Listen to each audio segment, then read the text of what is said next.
All right, so lesson 1.9 is multiplying and dividing integers. What I have on this is probably a familiar concept for you, but it's always good to review because it's important down the road. And what I have on the side here is a set of multiplications, right? Everything we're doing here is we're multiplying by 3. 3 times 2 is 6. 3 times 1 is 3. 3 times 0 is 0. Now, if you notice here, what is happening from here to here?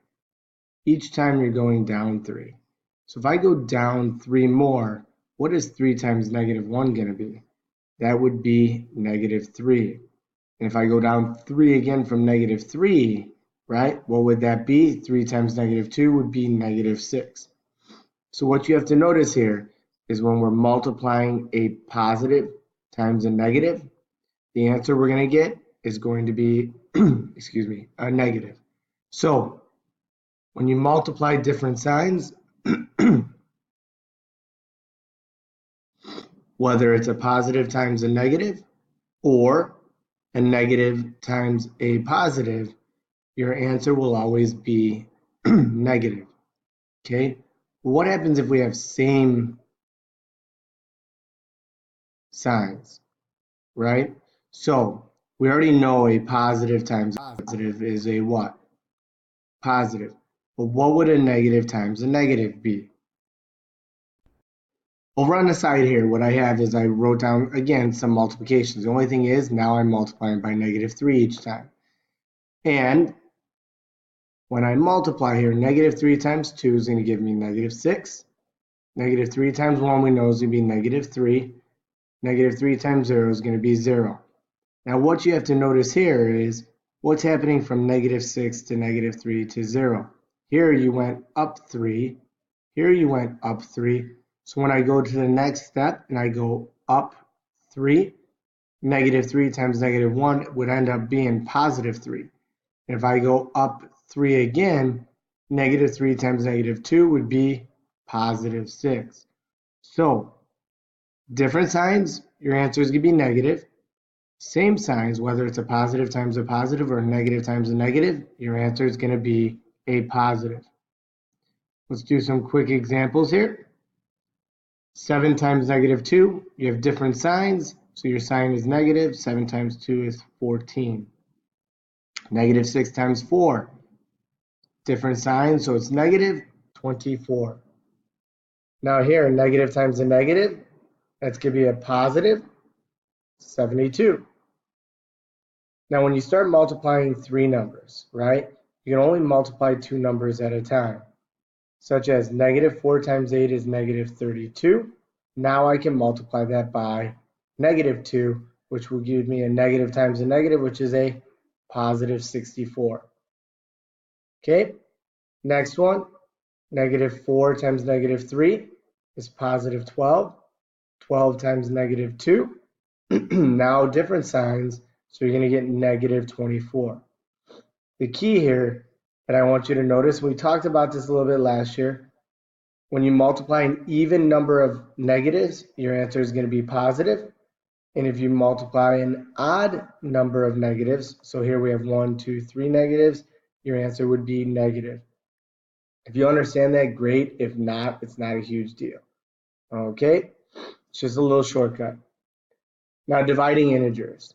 Since multiplication and division are inverse operations, the signs work the same way. Again, different signs will equal a negative. Same signs will equal a positive. So no matter if it's a positive divided by a negative, it's going to be a negative, or a negative divided by a positive, that would be negative. Negative divided by a negative is going to be a positive, or a positive divided by a positive will be a positive. So same rules as dividing, because you can only divide 2 numbers at one time. So let's look at example 1 here. 18 divided by negative 3.